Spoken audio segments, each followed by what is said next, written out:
alhamdulillah, Allah yubarak fikum jami'an.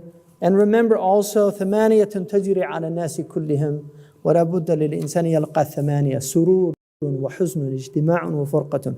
There's 8 things that you're just going to see in your life. And this is everybody. سرور, joy, حزن, grief, اجتماع, gathering, وفرقة, and separation. This is the nature of dunya.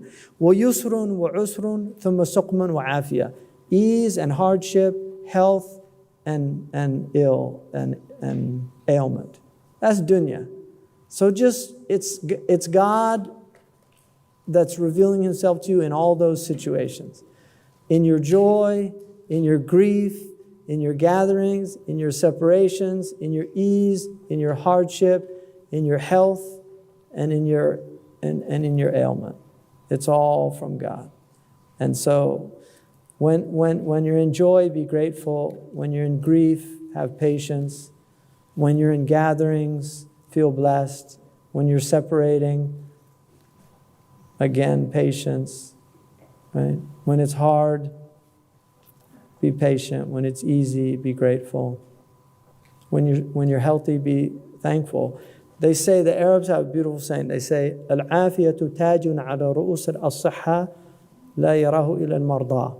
You know, that health is a crown on the heads of the healthy that only the sick can see. So when you're healthy, just really be grateful. Be grateful to Allah subhanahu wa ta'ala. Don't complain. Complaining only increases reasons to complain. Allah will give you more to complain about if you complain. If you're grateful, He promises that He'll give you more to be grateful about.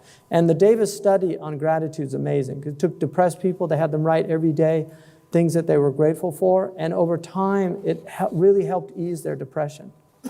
Just like write things like just eyelashes, you know. Great. Some people don't have eyelashes. They fall out. You know, if you have alopecia. Remember, eyelashes are a great blessing because it protects your eye.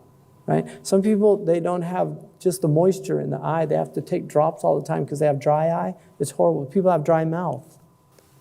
You know, and these things are all blessings you don't think about. There's so many. You start enumerating Allah's blessings, you'll never come to an end of it. Just to, you know, Samak visited Harun al-Rashid and he said, "Ailthani," you know, he was a famous wild. He said, "Give me some counsel, you know, exhort me." He said, you know, if you couldn't have a glass of water, would you give half your dominion for a glass of water? He said, absolutely.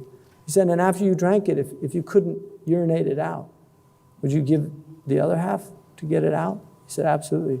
He said, what's a dominion that isn't equal to a glass of water and just a good piss? You know? I mean, people don't think about these blessings, really. Murabit al-Hajj, one of the first things he taught me is that if you go, he said, when Nuh says that he was kana abdan shakur, he was a grateful servant. He said he never went to relieve himself except that he expressed gratitude to Allah. And people that can't, you know, people that can't urinate, you have no idea. Talk to a urologist about this, you know. Seriously, they really suffer. People that have usr al-bawl.